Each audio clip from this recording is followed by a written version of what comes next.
Então, nesse primeiro exercício, a gente tem que fazer uma função que receba dois números inteiros e retorne o maior deles. Lembrar sempre de salvar como ponto C. Se eles são inteiros, o tipo de retorno da função vai ser int. Posso chamar essa função de maior e ela vai receber dois valores. E aí depois a gente vai ter a função main, que vai chamar a função maior. Então, para fazer isso, a gente tem que verificar qual das duas é maior.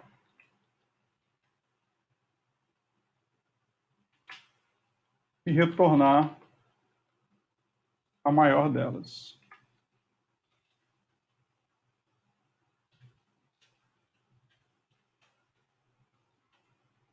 Certo? Então, essa aqui é uma função que recebe dois valores inteiros e retorna o maior deles.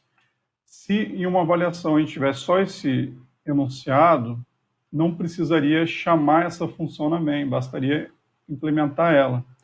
Aqui na main, então eu vou chamar maior, 3,5, por exemplo, e eu posso dar um printf aqui.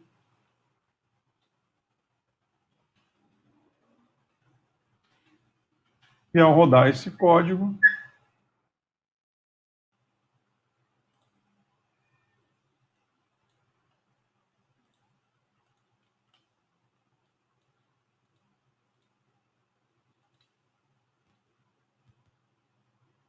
ele vai demorar um pouquinho, porque estou gravando a aula, mas então ele retorna 5, que foi o maior dos dois números. A gente pode inverter isso aqui.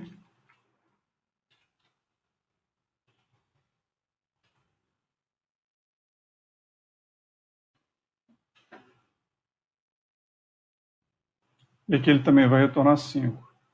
Então esse era o primeiro exercício. Fazer uma função em C, que recebe dois números e retorna o maior. Ela vai ter a mesma cara. Então, nesse caso aqui, a gente vai retornar o quadrado do número, que é ele vezes ele, né? A gente vai usar a mesma lógica do anterior. Em vez de maior, a gente vai ser quadrado. Como aqui não fala se é inteiro ou float, eu vou mudar para float.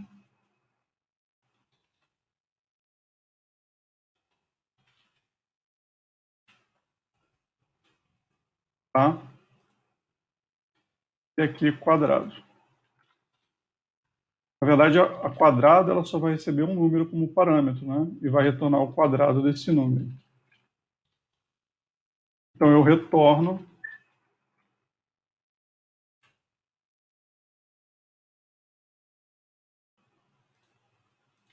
Então, essa é o segundo exercício. A gente retorna o próprio valor. Se a gente quisesse, a gente poderia declarar uma variável aqui.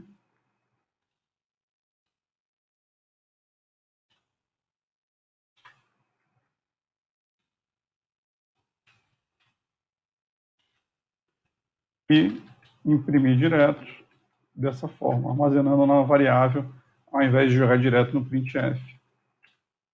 Tá? Então, essa seria uma outra forma.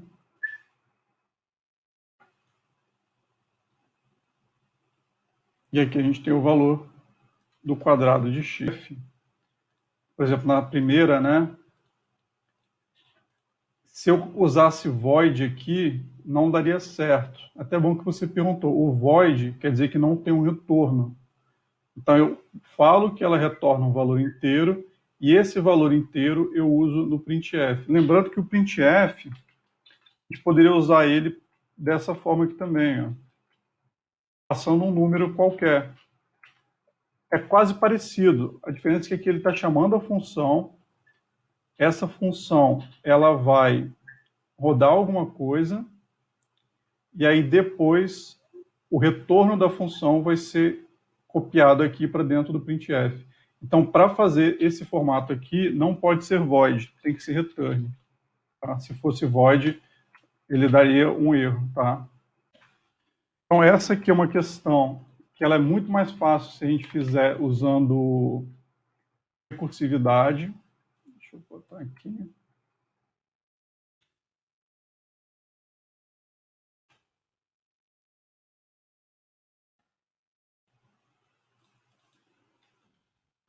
Então, a sequência de Fibonacci,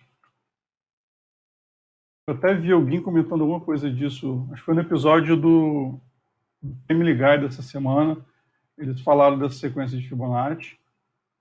Ela é uma sequência que ela vai repetir os valores anteriores, então ela tem essa característica de ser 1, 1, depois ele é 2, que é a soma dos dois anteriores, depois ele é 3, que é a soma dos dois anteriores, 5, 8, e assim a gente vai. Então a sequência de Fibonacci ela vai ter essa característica aqui. Tá? Dá para fazer sem ser de forma recursiva, mas o ideal é que a gente faça, eu acho que recursivamente vai ser mais fácil.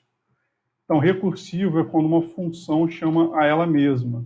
Então, eu sei que se x for menor ou igual a 1, esse valor da sequência é 1.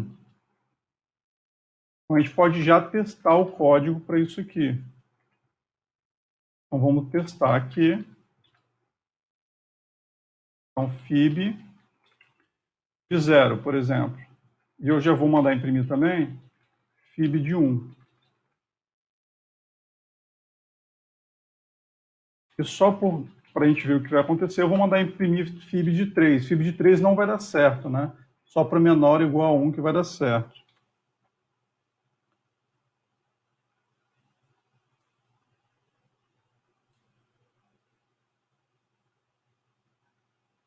Então aqui ele deu 1, 1, está correto. Acabou que o de 3 deu errado, né? Ele deu 2, o certo seria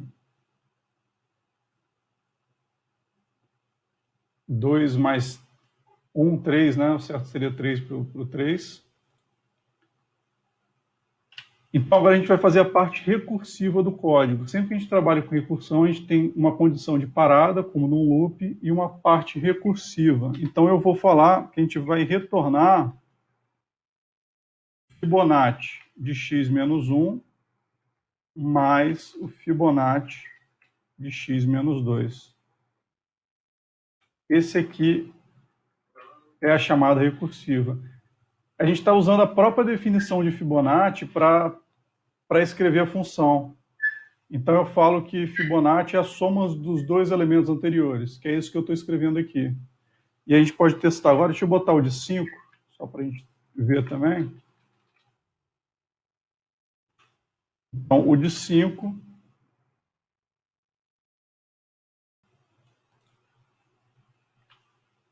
Então, ó, os dois primeiros estão corretos.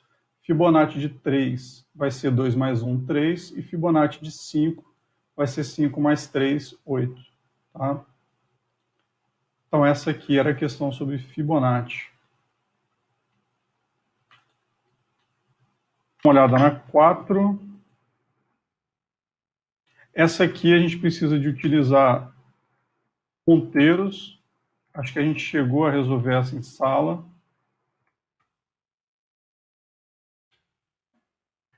Então, eu estou fazendo separadinho os arquivos, mas como são funções, daria para colocar todas as funções no mesmo arquivo, tá, pessoal? Nesse caso aqui, a gente pode usar o void.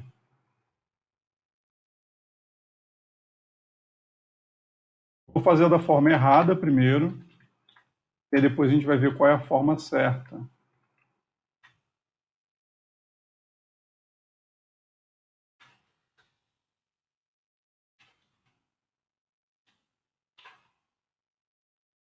E aqui...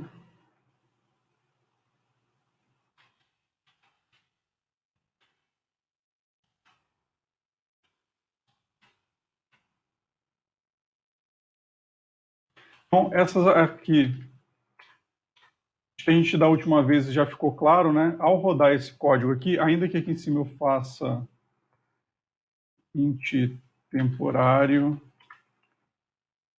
igual a B, A igual a B, B igual a temporário. Então, essa função, do jeito que ela está aqui, ela não vai retornar o que a gente espera, né? O valor de A impresso vai ser 5 e o valor de B impresso vai ser 3, após a execução da troca. A gente está fazendo uma passagem de valor por cópia, não por referência. Vamos executar aqui só para a gente garantir que é isso mesmo. A gente, inclusive, teve um caso, não foi nessa não, mas que sim, o return estava dando certo, né? Então, ele não fez a troca de A e B.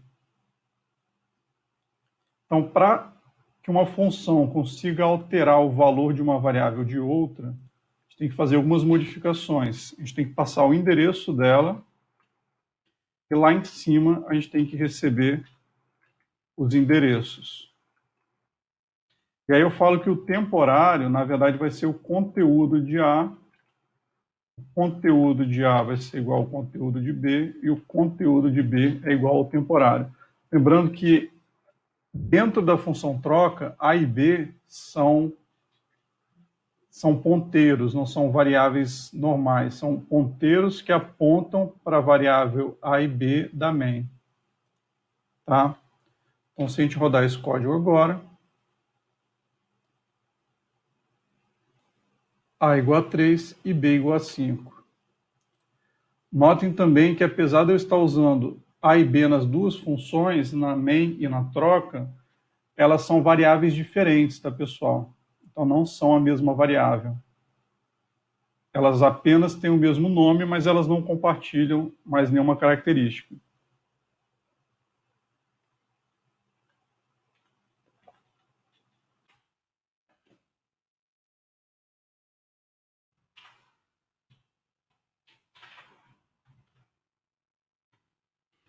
Tem uma coisa que eu estou fazendo, eu não sei se vocês separaram, eu sempre estou declarando as funções antes da main. Ó.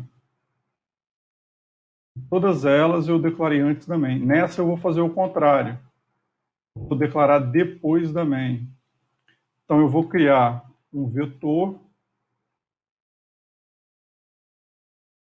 que vai receber alguns valores.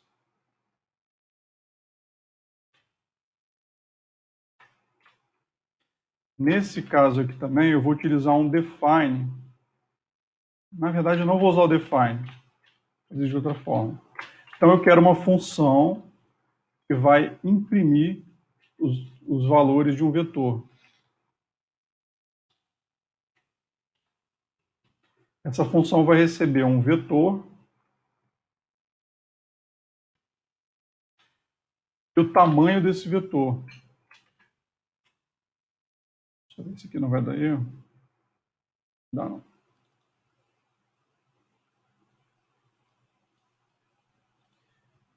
E aí esse código aqui a gente já sabe fazer. Eu vou ter um i, eu faço um for de igual a 0 até i menor que n, i mais mais. Eu vou imprimir os valores.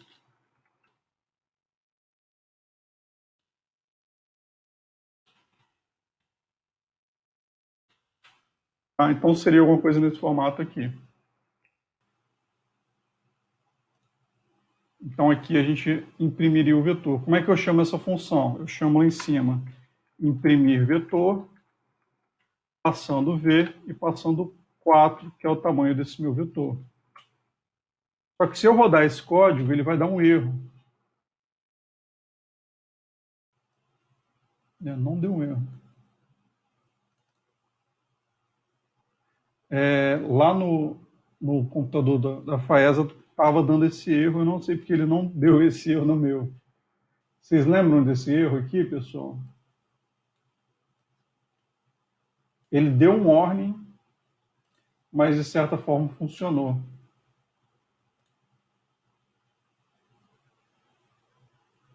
Vocês lembram o porquê disso aqui? A gente tem que declarar a variável ou definir ela antes da main. Então, para utilizar dessa forma, o correto é que eu faça isso aqui.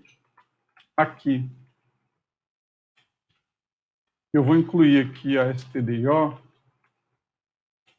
só para que ele não dê esse outro erro aqui. Então, ao compilar, vocês vão notar que agora não deu nenhum warning, certo? Então, aqui, dessa forma, a função ela não deu erro. Eu estou indo um pouquinho rápido, mas podem ficar tranquilo que depois eu vou subir essas gravações lá para vocês. Vai tomar um... Eu acho que amanhã eu consigo subir ela, mas eu vou ter que dar uma editada e tal. Então, eu não consigo subir na hora já, né? Então, essa aqui é 5, com a função imprimir vetor, que recebe um vetor e um n e retorna o valor do vetor. A gente vai agora para 6. Então, a 6 e a 7, ela vai funcionar de forma parecida. Todas as 3, 5, 6 e 7, elas vão funcionar para vetores. Então, essa aqui agora, deixa eu jogar para cá.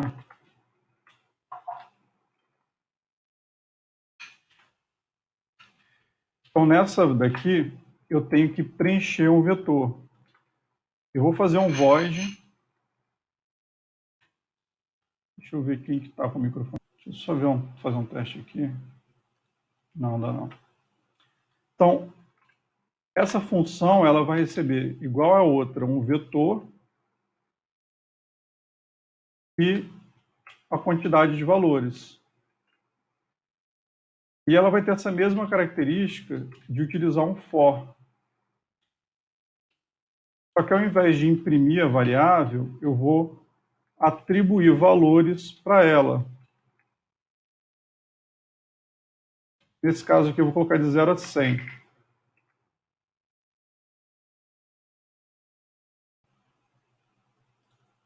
Tá? Então eu vou fazer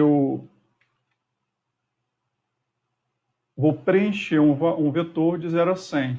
Lembrando que se eu colocar a função depois da main, eu tenho que aqui em cima colocar a definição dessa minha função. Vou colocar isso aqui.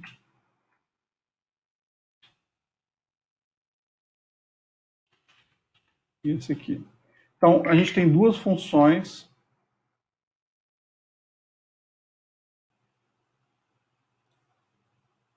A gente tem duas funções aqui, a imprimir vetor e a preenche vetor.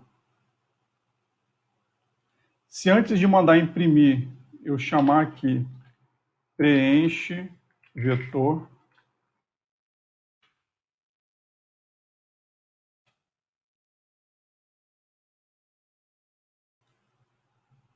então, se eu chamar a preenche vetor dessa forma e depois imprimir, os valores impressos não vão ser esses 1, 2, 3, 4. Opa, é imprime vetor, né? Vem. A ponto e vírgula aqui.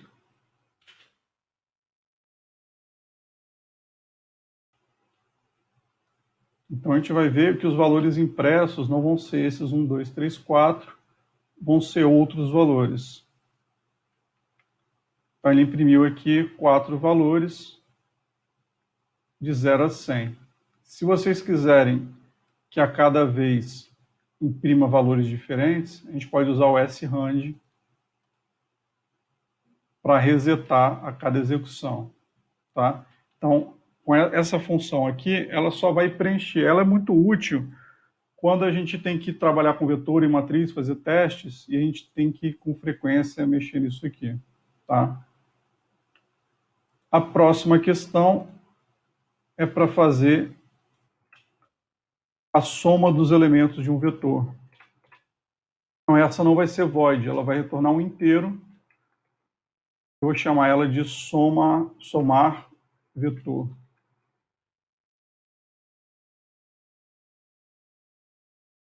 E aqui a gente vai usar aquela lógica do acumulador. Então, a gente vai ter uma variável que a gente vai acumular, essa é a soma. Essa soma ela vai começar com o valor igual a 0. E eu vou acumular ela com os valores do vetor i. Então, seria basicamente isso, e no final a gente retorna a soma.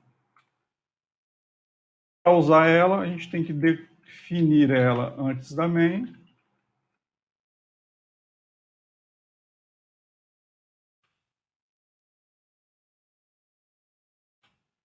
E aqui eu chamo, vou mandar imprimir.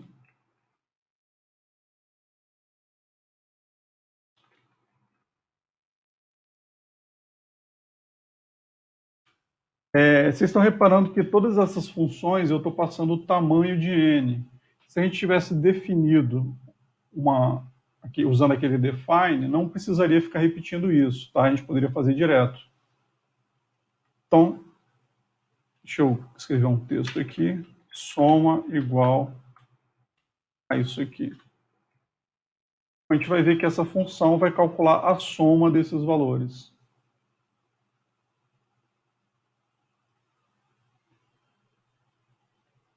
Então, se a gente olhar aqui, só olhando o último índice aqui, vai dar 2, vai 1, 14 certinho. 142 é a soma desses elementos.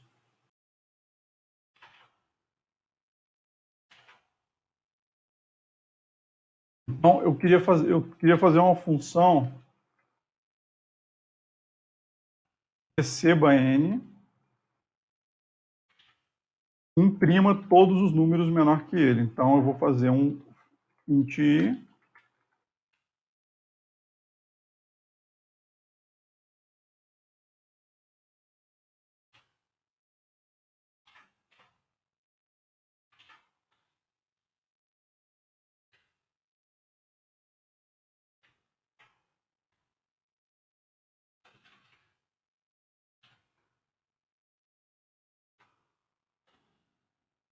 então, o que essa minha função faz é só retornar todos esses valores até o n-1.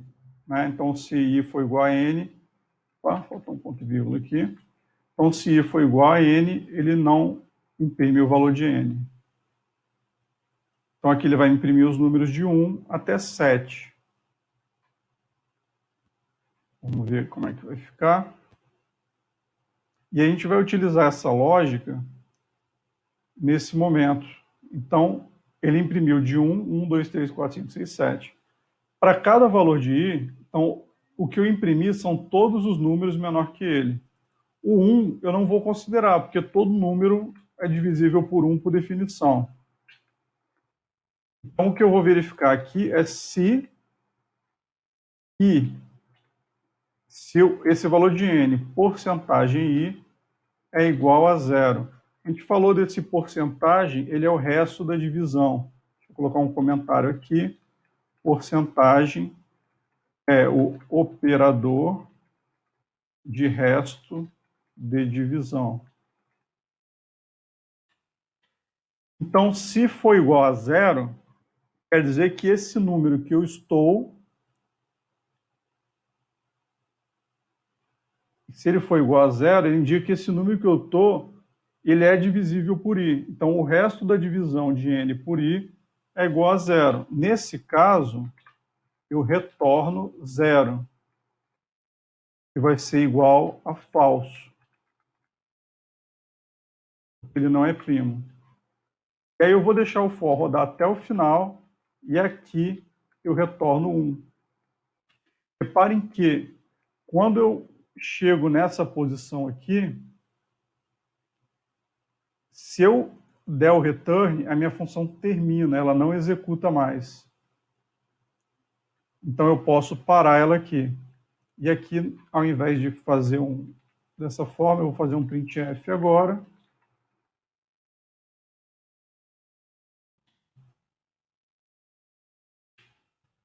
E a gente vai ter isso aqui. Então, se a gente rodar aqui, a gente acabou não rodando ainda esse código, ele vai imprimir 1, indicando que 7 é primo. Tá? Eu vou subir esses códigos no Ava, e aí vocês vão poder testar. certo? Então, ele imprimiu 1 porque 7 é primo. A gente poderia, por exemplo, verificar para 12.